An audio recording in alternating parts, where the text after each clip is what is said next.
Well, we're back. We got in late last night, very late, and we're sort of just getting set up around here, so the background might look a little different than normal. We had the house gone through while we were gone and cleaned up, and they did a whole bunch of rearranging here while we were away. I will say one thing that was very interesting, though, on our return. If you're planning on any travel in the next few weeks, and you're going to have to go through an international airport, go through Atlanta. When we came in last night, it was later it was sort of in the evening. There was nobody checking anything at TSA. We went through customs, and we have global entry and pre-check and all that.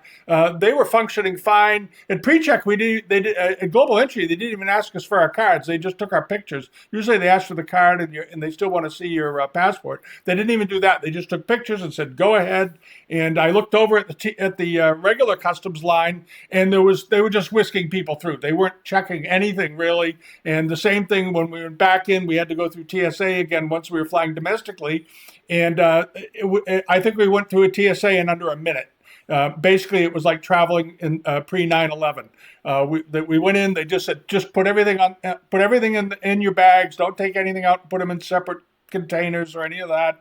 Didn't take our shoes off, of course. They weren't screaming about emptying your pockets. And I think they had the metal detectors turned down a little bit because I have a brass belt buckle that always sets it off if I'm wearing it. Didn't set it off. The ring I wear nothing set off anything. And we went right through it. I think we went through TSA in about 1 minute. And they weren't allowing the lines to build up, but they had a very skeletal staff, a very minimal staff there. And I felt really badly for them. I actually thanked the TSA workers for even showing up. I wouldn't be surprised if they all walked out. What the politics, I think, that are being played, from what I've learned since I started paying a little bit of attention to the news a few days ago, and the politics that's going on with TSA and this nonsense to do with ICE and trying to weave it all together and make they got to stop. They just got to stop. It's crazy. It's crazy. Because I will tell you, at TSA in Atlanta and the people, the customs people there, they weren't looking at anything. They just wanted to get us the heck out of there. And I don't blame them. I don't blame them. And that's the way it is right now. So anyway, we're back, and there was some results from last week. We're going to go through some results pretty quickly here, and then get into the Bonhams sale that's coming up in a few days. As I said last week, I hoped to do a video on it, but some things kept me from doing it, and I couldn't do some of the videos I wanted while I was away. Part of it was a little bit of a few issues with Wi-Fi and whatnot. So. We had to deal with it, but here we are. Now, a couple of things that happened last week. Well, this was a sale. Actually, this was a sale from the 3rd, and I had meant to mention it last week, and it slipped my mind because of everything. We were on vacation mode. I don't pay a terrible amount of attention on vacation. Anyway, there was this pair of big cisterns were offered by. This was over at Druitt's over in the UK. They had a couple of very successful sales in the last few weeks, and they had these things in there. And I remember looking at them, and I think I commented on it. I thought the estimates were awfully low, and they were. These were estimated at 4,000 to 6,000. They're Yongchen or Qinlong period cisterns, beautifully done. They got these wonderful lotus leaf decorations around the back, around the bottom, beautiful Fu lion masks and lion masks on the ends. Nice looking enamels. They look to be in great shape, and they were on these wonderful stands. This was a very nice pair of objects, beautifully done, good color, and so forth. There's the bottoms of them. They look fine. They ended up doing extremely well. They ended up going for about $125,000 against $125,000 US against roughly a 5,000 to 7,000 US. Estimate. The estimate was 4,000 to 6,000 pounds, and they ended up going for 75,000 pounds. So you add the buyer's premium onto it, you're up around 100,000 pounds, and that's about $130,000 in U.S. currency. So they were very nice. I thought they were really, really lovely and did well. And also, this was sold just on the 15th, just a few days ago, at let's see, at Decker's over in New York, right, Sleepy Hollow. This went for a bargain. I think this was a relative bargain. This was a fairly rare type of a shunji, a transitional period dish with the Qilin on it. And you see these of course, in the famous Butler book, and the British Museum has them. This was a big plate. It was 15 inches in diameter. And it went for just $1,400 plus the buyer's premium. Now, it looks like it had some dirt on it or staining. When we previewed this a few weeks ago, I said check on it, make sure is that dirt or stain or what, because some auction houses don't even spray a little basic fantastic on things when they photograph them. They just pull them out of the boxes from the house and put them up. But anyway, this was, I thought, a very nice looking bowl. And there's the bottom of it. Absolutely a mid 17th century porcelain, and it went for just $1,400 plus the premium, or around $1,800. It should have brought $3,000 to $5,000 anyway. There have been sales where we've seen these almost identical bowls that were in this size, 15 inches, and they sell for $5,000 to $6,000. So this was a wonderful buy for somebody. I hope one of you were the buyer of this. I really do. I hope one of you got this. This was a great buy. And then this, I have to make a correction on this. Last week I was doing the video outside in the sun. And I mentioned during the video, I can't see the screen very well because of the light, but I talked about this bowl, and I should have corrected a little bit and said this is actually a Japanese amari. And I noticed in the comments one of you people did it, and of course I didn't notice in the decoration here in this light now does look a bit more Japanese than Chinese, but the single blue line around the bottom out here. That's usually always on Japanese things only, done in that manner. The Chinese didn't do that way. So that's a correction, and I apologize for that. It's still a beautiful bowl, and it's still way under what the estimate should be. It's a 10-inch bowl. It's a very, very pretty porcelain, and this is coming up in a few days at Bunch Auctions on the 24th. So if you like it, go after it. That's all I can tell you. All right, now. Over to this. This was the Moisan sale. This was the one I've talked about a couple of times because I had seen it and handled all these pieces. I thought they were just wonderful. And the collector, the couple that were collected these were very interesting people. And the sale did very well. In the end, it, of course, did well because the stuff was so good. And you have things like this very nice Arms of Hutchinson platter that we talked about. Ended up going for $1,800 plus the premium, so around $2,400, right up at the end of the high estimate. Nice looking piece of porcelain. Overall, I think the sale did really well. And then there was this. This was my favorite, maybe my favorite porcelain in the sale, just because I thought the thing was so pretty. And apparently a lot of people thought it was very pretty too, because it ended up going for $2,400 plus the premium, or around $3,100, $3,200. But just an absolutely lovely piece. And this wasn't a big porcelain. This plate was only about 8 inches in diameter, but meticulously decorated, and could have been a Yongchen example. Awfully nice porcelain. And then there were these big ovals. Often you see these Chinese export oval paintings. You have the Whampoa Tower and all that, and the Isle with the ruins on it. And they tend to be fairly small, 6 to 8, 9 inches in diameter. These two were big, and they were thought to have been done by Yuqua. They measured 16 3/4 inches high. That's the height. And 21 inches wide. So these were nice big paintings. The estimate was very modest, $1,500 to $2,500. They doubled that, plus the premium. They ended up going for about $6,500 for the pair. But they were wonderful. They had good color. They were beautifully framed. Had everything going for them. And then there were these. I talked about these a number of times because I just thought they were so nice, so elegant. And in the end, they did very well also. With the buyer's premium, they ended up going for about $2,200 or so. And these were the Chinese watercolors on paper, framed and ready. And as I mentioned last week, and I'm going to keep an eye on this, these Chinese watercolors, these China trade watercolors, suddenly seem to be getting a bump up the way the Japanese Amari pieces seem to be getting a bump in value in the market over at Druids in particular lately, and I think Roseberry's had some that did well. There's a bit of a shift in the market. right now. And while the prices are reasonable, because prices are always very cyclical in the antique market, they go up, they go down, they go up, they go down. That's just the nature of the antique business. And if you've ever seen old auction catalogs going back 60 or 70 years that have prices in them, I have one here. The prices they were getting back in the day for certain things, by today's standards, were high. And other pieces were absolute bargains. It's just the way it is. But at any rate, I thought these were nice. I have an auction catalog here that's got a pair of sandwich glass, just pressed American sandwich glass saucers. They were this big, and they were in an auction in the late 1930s, early 40s, and they sold for $40, which back then was a fortune, and for those. And the best Philadelphia armchair I've ever seen, Queen Anne armchair, that's around the best of the type you could possibly ever buy, went for only $150 back then. To give you some idea, today that chair's, even in today's softened American furniture market, that chair's probably still worth $150,000 to $200,000. And those saucers today that sold for $40 then, the sandwich glass clear saucers, lacy glass they used to call them, today you wouldn't get $5 for them. So the market is very, very cyclical. People that invest in art, I always caution them, say, yeah, you might not want to bet your IRA on them.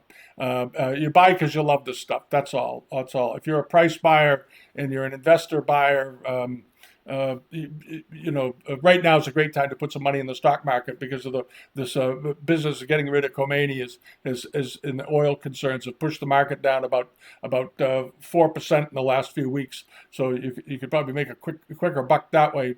Because it's going to be over. I suspect it'll be over in a month or two, and the oil prices will go back down, and the market will surge, and you'll get a better return over there than you'll get in most antiques. Anyway, but this sold this very nice Kangxi period octagonal dish. I thought this was a lovely example. There's other types that turn up that are similar to this, and they sell for $500 or $600 or $700. But this one was particularly fine. It was in particularly good condition, and it ended up going for $1,700 plus the premium, or around $2,300. But awfully nice ceramic art, beautifully done, beautiful colors, vibrant, in good condition. That's the whole game right there. And then there was this one. This was another one of these Chinese watercolors. This was at Hill Auction Galleries down in Florida, and it was a basket weavers. I thought this was very interesting. You see the tea making and the porcelain making stamps. These guys are making baskets. Very interesting. And a wonderful scene, and it's all framed, ready to go. And there were a couple of them in the sale. This one went for $800, and the other one went for $600. And of course, you have to add the premium onto it to get the full number. But again, a lot better than these were doing, 6-7 years ago. A painting like this would have probably sold for about $300. So there seems to be some interest in that art coming back. But before I leave it, if you want to see the rest of the items that were at Devin's sale, the Trying to Trade, just go to Live Auctioneers. The prices are all there. And that did real well. And now over to this, the Bonhams sale. Bonhams has got a bunch of sales coming up in the next week or two. And starting, I think, on today's the 20th. I think starting on the the 23rd, I think, on Monday. There's some things, but I wanted to just mention this. This is a very nice. There's 4 of them in here. Tea cultivation and production paintings. For those of you that missed out on the other ones, they've got some here at Bonhams coming up in New York. Canton School, early 19th century, probably 1810, 1820. Some very nice watercolors here. These are beautifully done, and these are all tea cultivation. Here they are. They're testing the tea and checking it out and working in the fields and so forth. There's lots of paintings about tea production. They're always very, very interesting. There's that huge one at the Peabody Essex Museum that they have. It's an oil. If you ever go to the Peabody Museum, you have to go see this thing. And it shows all of the stages of tea production, starting with the scene in the background where they're cultivating and growing and then processing, picking and processing and bringing it down all the way to the boats in the harbor. It's a wonderful painting. And it was because it was a very popular subject matter, of course. And this is a nice looking set. They're estimated at $4,000 to $6,000, but there are 4 of them. They're all framed and ready to go. That's worth looking into.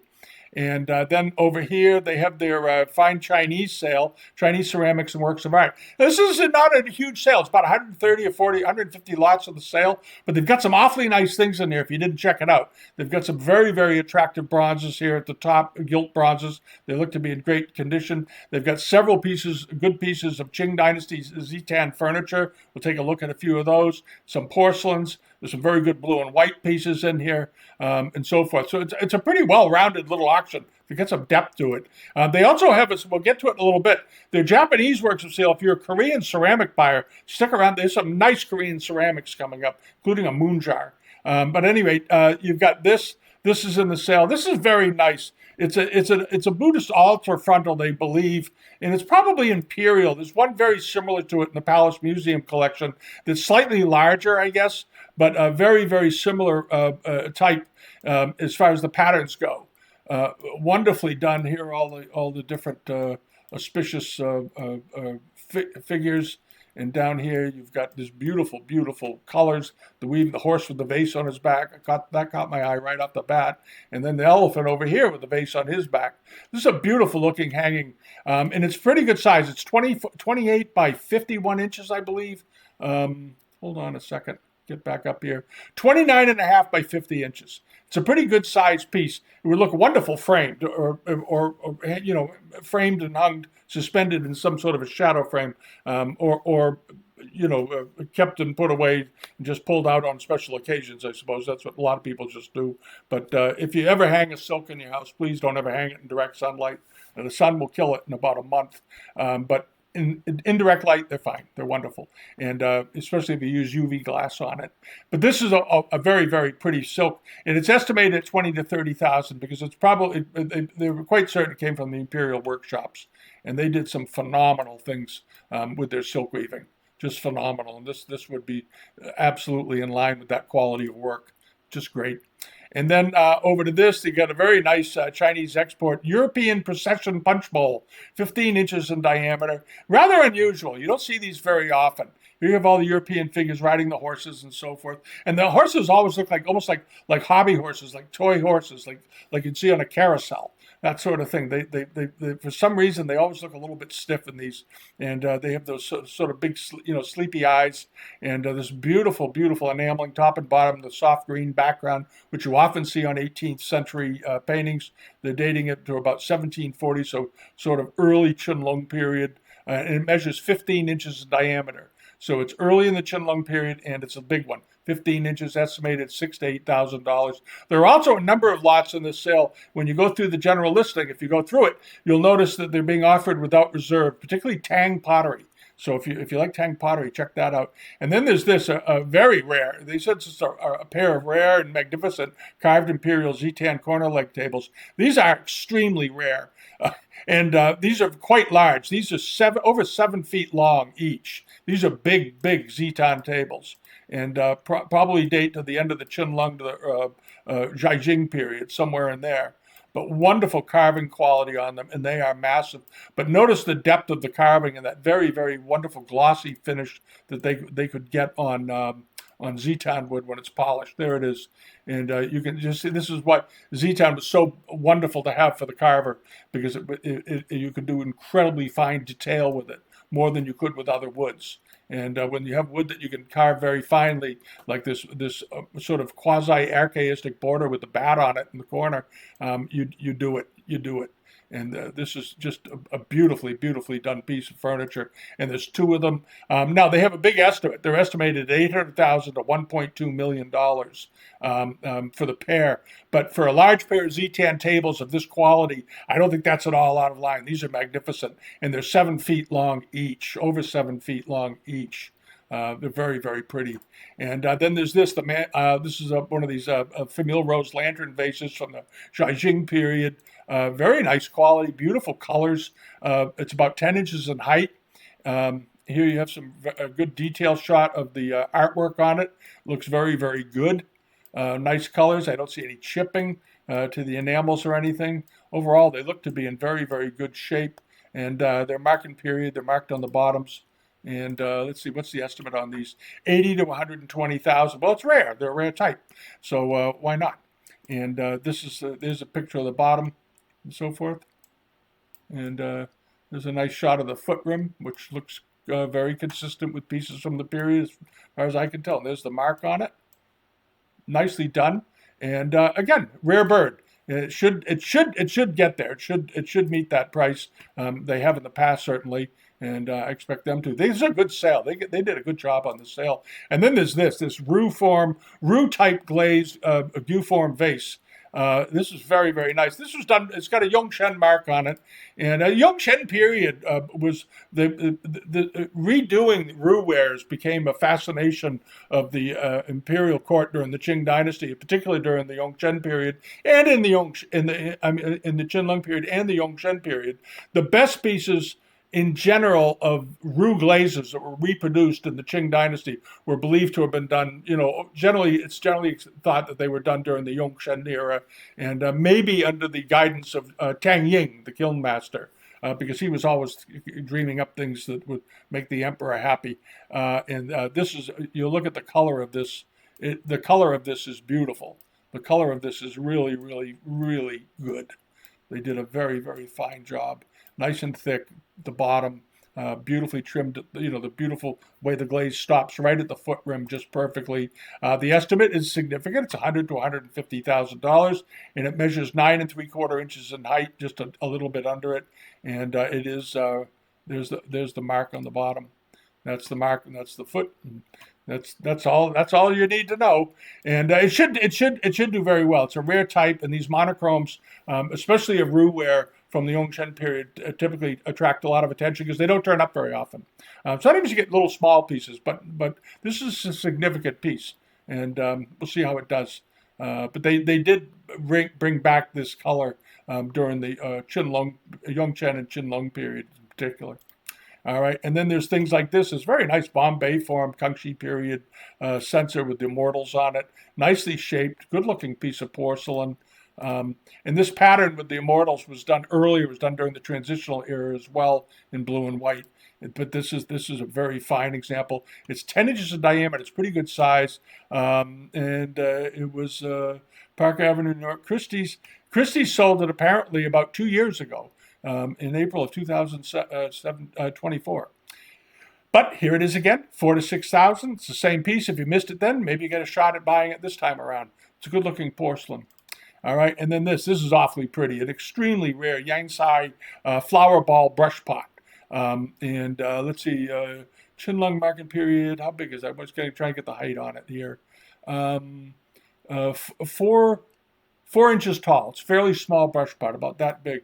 But the quality of it, these with the ball forms, and you have this sgraffito sort of a vine decoration going around it. I don't know if it's sgraffito or not. It looks like it is, but I don't think it is. I think it's just the shading of the ground colors that give it that effect. But nicely done colors all the way down, and then you have these lappets at the bottom.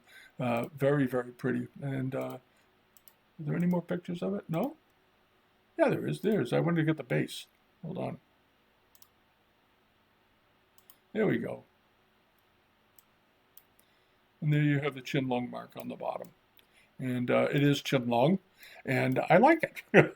I like brush pots in general anyway, but this is a very pretty one. It's a nice porcelain one. You may remember that we mentioned the other one that's coming up at Doyle's. It's very interesting too. It's a pottery form one that's done like faux bois, but it's done to look just like wood. And here's another brush pot. So it's a good time to buy brush pots. There's also a very nice Huanhua Li brush pot in this sale also. I don't think it's on this. We're going to look at it, but if you like brush pots, look at it. There's some other good carved wood in here as well. But this was a nice one. It's estimated at 200,000 to 300,000 because, as I said, they're pretty rare of this type, and it should be of great interest. Now, this is an exceptional lot. If you're a Kangxi buyer, these are really fantastic. If you've been saving your pennies, you might want to take a good look at these. These are a very big pair of a pair of massive, as they're called it, molded Famille verte baluster jars. And in other words, the decoration on the exteriors are molded on and then enameled. And there it is. So they have a very nice three-dimensional look to them. Beautiful colors. Deer at the bottom. All of the decoration is in relief. All of the decoration is in relief, and they're in these on these magnificent Georgian style stands, and these very nice lids with the birds in the round at the top, and this nice big fop finial on the top. And I think the jars, each jar is about 33 inches in height, so they're quite large, and it's a pair. And overall, with the stands, are around 40 inches tall. So these are quite spectacular. They're estimated at $300,000 to $400,000, but they're awfully pretty. They're awfully pretty. And you see this pattern here with the pine tree in the middle. You do see a similar type of pattern also on Kangxi dishes. If you think about it for a second, we've shown them many times where the tree is just going in the middle of the plate and has a very empty background, but just the pine tree down in the middle. And they did the same sort of general treatment here, but this time they molded them and they put them on a jar. I think these are quite unusual. I'm trying to think when the last time I saw a pair of these. I can't off the top of my head. I probably have, but awfully unusual. And there's a good write-up on them down here. And they were in a collection in Italian in Italy to an Italian gentleman, Giorgio Enrico Falk. And he had them up until 1947. He was a steel magnate, politician, wealthy guy, and that's the kind of stuff wealthy guys back then bought for their houses. But they're absolutely beautiful. And then over to this. This is one of these unreserved lots in the sale. Very nice Sensai glaze pottery figure from the Tang Dynasty. I love the pattern on this. I thought it was so pretty. This is a very, very pretty piece. And it's got the spout on the front here. Looks like it's got probably its original lid, which is unusual. And it's got these nice overglazed blue and greens and ochres, or umber colors, sort of like almost tortoiseshell color. The estimate, very reasonable, $4,000 to $7,000, but unreserved. This slot is being sold without reserve. I think there's 4 or 5 Tang pieces in here. And this, what is it, about 8 inches tall, 9 inches, 9 3/4 inches in height. Nice looking pot. And then there's this. I mentioned there's some good wood in the sale, some figures and statues. This was something that caught my eye because it's bamboo, and I love bamboo carvings. And this is a bamboo landscape boulder. It's very, very attractive. Probably made around 1780 to 1800 or 1810. Here it is. It's 10 inches tall, roughly. Very, very finely carved, though. If you take the time to come over and look at this, you'll see some beautiful detail on the faces of the scholars and the acolytes down below, and the wonderful layering of the rocks. The rocks are layered in very naturalistically and so forth. And then you have the scholar's hut at the top, little buildings along the way. This is a wonderful carving. And these carvings are so undervalued for what they are. Anyway, it's estimated at just $20,000 to $30,000, but it's early and it's in beautiful condition. It's exceptional quality. We'll see if it sells. There's some other pieces as well. There's some other bamboo pieces. There's a bamboo teapot in the sale with legs on it. It's also very interesting. All right, and then over to this. This European, this is an extremely rare thing. If you like snuff bottles, this is an Imperial workshop bottle done probably around 1750. They're dating it 1736 to 1760, I think. Yeah, that's what they put on it. But this type of a snuff bottle that were done with European subjects at the Imperial studio, and they painted in the Western style. That's why some people look at them and they think they're French or something, because the workshops were trying to adapt to the Western style of painting, which would give shadows and give more of a three-dimensional view. Chinese paintings, of course, often can look very, very traditional paintings, can have a sort of flattened look to them because they don't use shadows and shade things the way they do in Europe. This is more of a European style that they were adapting very successfully. These are extremely rare. There are a lot of copies out of these in the market. I'm just going to warn you. They started mass producing copies of these back between 1900 and 1930 sometime, and they turn up a lot. And they're often noticeable because they have very corroded feet on them. And they'll have chin lung marks and all that, but they're fakes. They did not make a lot of these. There was a sale on Live Auctioneers a couple of years ago, I think, that had they probably had 15 or 20 of them in the sale, and they said they were all, none of them were authentic, not one of them. It was a faker auction, as we've all seen, but this is a real one, and it's very, very pretty. There's the mark on the bottom, all right, and the foot is nicely done. It's not all corroded and green and rotted looking, and there's the chin lung mark on there. And you'll notice a little bit of wear here and there to the enamels. That's pretty normal. And there's the other side of the pot with the woman with a little boy. Looks like a Dutch scene, perhaps. Any rate, this snuff bottle is estimated at $120,000 to $200,000. That's what a real one is worth. So if you see them getting sold, at auctions and they're going for $2,000 or $3,000, they're selling fakes, and people are paying $2,000 or $3,000 for fakes. That's what it amounts to. The real ones bring a lot. They're enormously, highly collectible.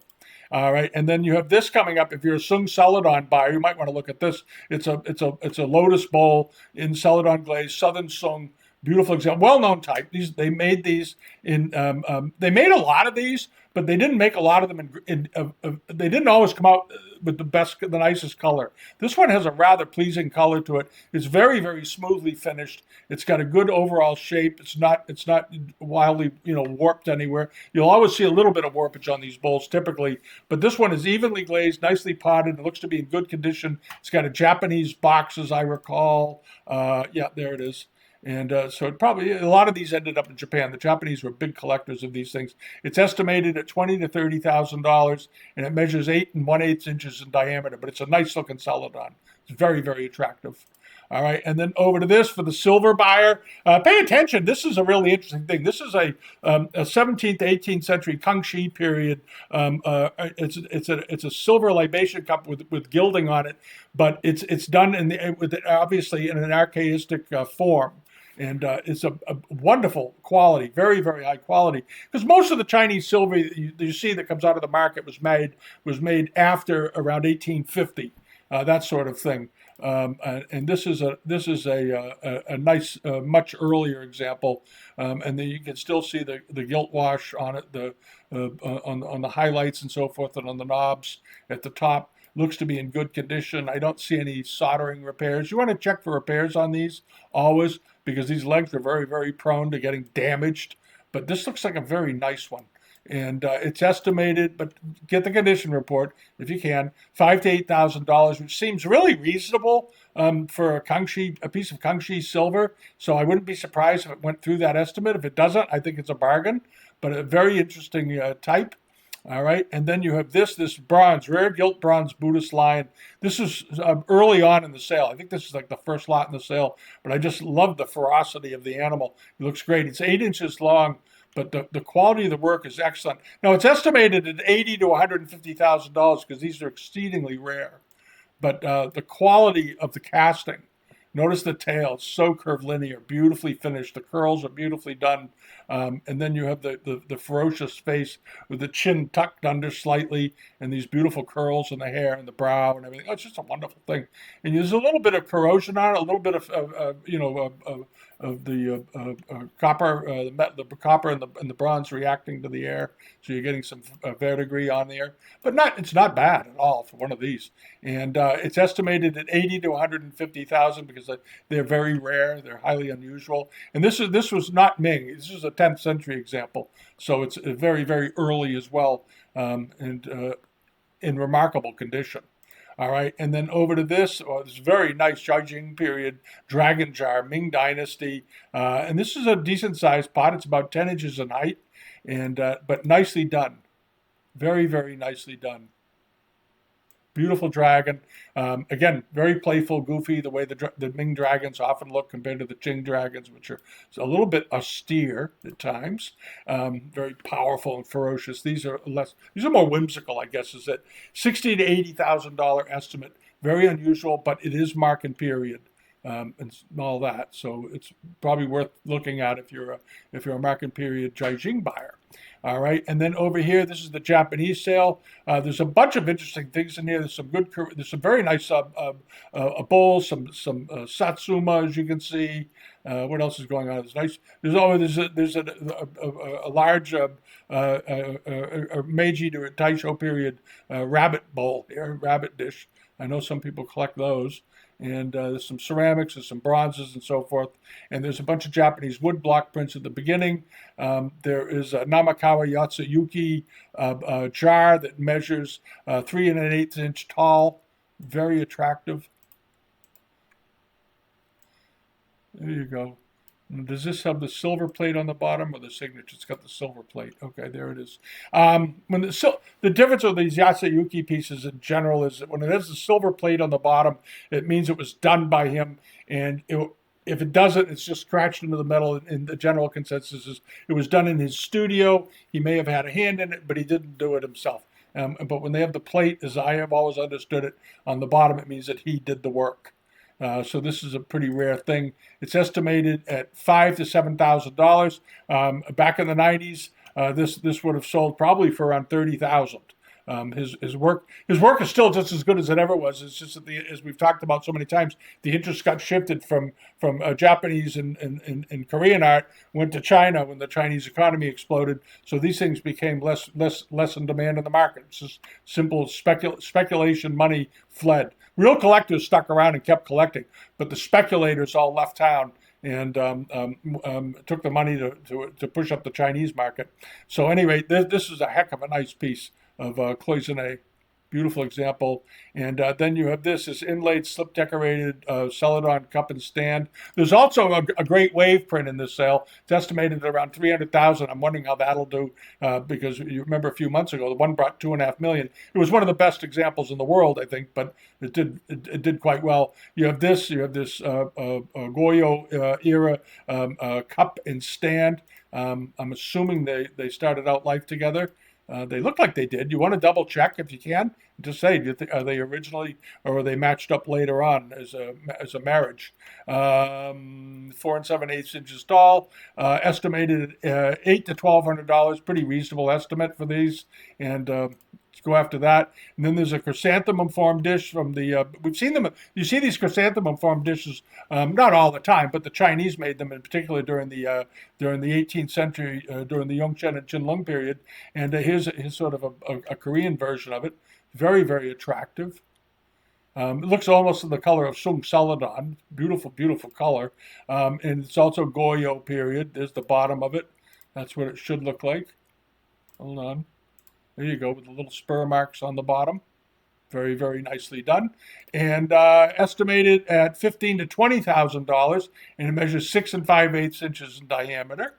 And then over to this, the big porcelain moon jar. This is a big one, too. Moon jars, technically, to be a moon jar, it has to be, I think, over 11 or 12 inches in height. This one is almost 19 inches in height.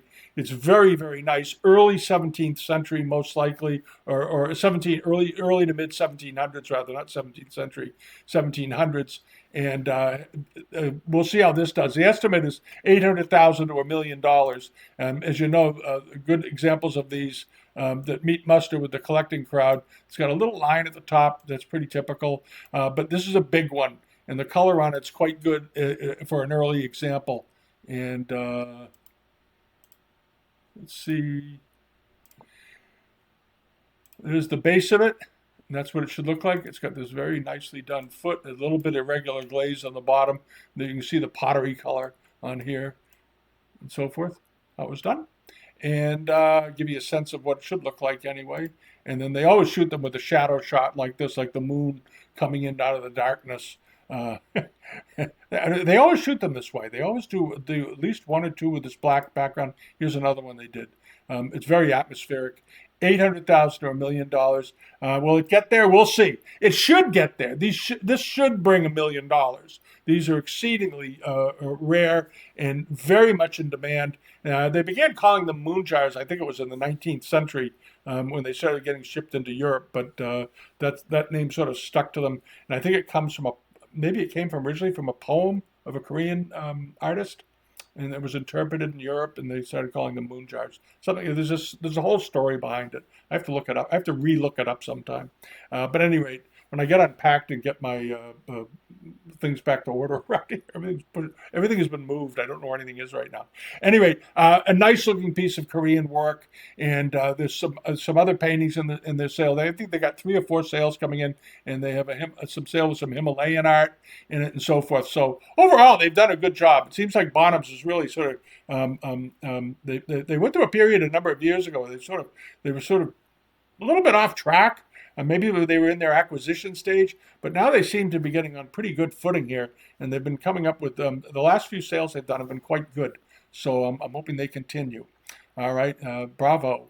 Okay, so there's the sale. Let's see how they all do. It's going to be if I can tomorrow. I'll try to get one out on the Sotheby's sales coming up and see what they're up to. But I'm just very pressed around here right now, trying to get things done and getting caught up on some things. So anyway, there's a lot going on. Anyway, I hope you're all well. It's good to be. It's always nice to get home and get into your bed. And we got Buck back. He had a wonderful time. Those of you.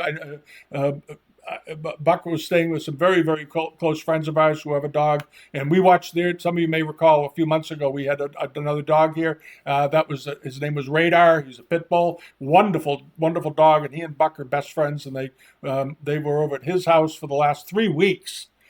In between that and going to there's a doggy day camp that's run by a very good friend of ours. That they have about 30 acres of woods. Here on Cape Ann, that they have a daytime dog thing for about a dozen dogs, and they can go out and run around in the woods and chase things and have fun and so forth. And so Buck did that while we were gone. So he was very well kept. I think he was on vacation too. So, but it's good to get him back and get back in the house and see the snow is gone. And hopefully we won't have any more significant snow for the rest of the winter, and get ready for summer. All right. Have a wonderful weekend. Thanks for watching, and we'll get everything sort of updated back to normal here over the next couple of days. So thank you for your patience on that. And I know that there are a lot of emails waiting. If you've sent me an email while I've been away, I promise we'll get to them over the next few days. But there are probably 300 or 400 have come in since I've gone, and I haven't looked at them at all since while I was away because it wasn't really any way to do it. So, anyway, we'll get to them. So my apologies for the slow replies. Okay, bye-bye.